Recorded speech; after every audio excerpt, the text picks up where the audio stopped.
Here right now, let's talk about how we fix it. And I have 4 ways on how we can fix the educational system, not only in this country, but in the world. Number 1, we have to look at education. Education comes from the Greek word educe, meaning to draw out, as in to draw the talent out of a person. School, on the other hand, is about putting more stuff in, putting more and more stuff in. So in that sense, education can get in the way of school. It's unfortunate when it's a big problem when the number 1 most asked question in classrooms is this gonna be on the test? That's not good. That's terrible. It is so important to look at the cognitive sciences and try to integrate that into the classrooms.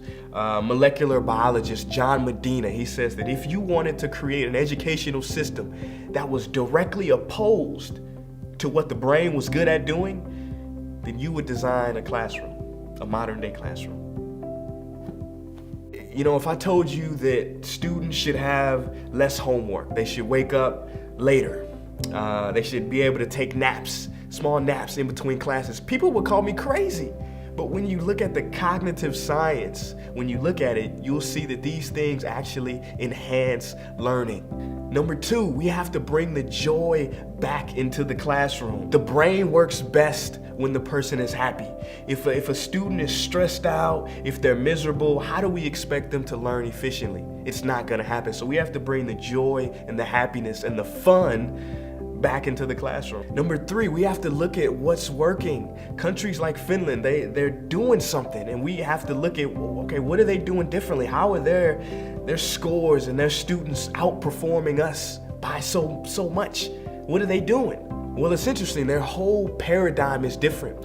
You know what the number 1 most sought after career in Finland is? Teaching. Teachers. You know, that Finland takes care of their teachers. Their teachers earn 2.5 times that of what American teachers earn. And they have more rigorous standards. You need a master's degree and experience teaching before you can become a teacher in Finland. Here, you don't need that. And lastly, we need a more individualized approach. See, every child has a gift inside of them. You know, a lot of people say, oh, I want my kid to go to a gifted school. There are gifted schools. Every child is gifted. It's about us trying to draw that gift out of them. You know, I always say, what if the cure for cancer exists in a child right now, sitting in the back of somebody's classroom, not being engaged, not motivated, not raising their hand. But the cure for cancer exists inside of them. And if that potential, if that idea was tapped into, they could save billions of lives. But right now, they're just fish being judged by how well they can climb a tree.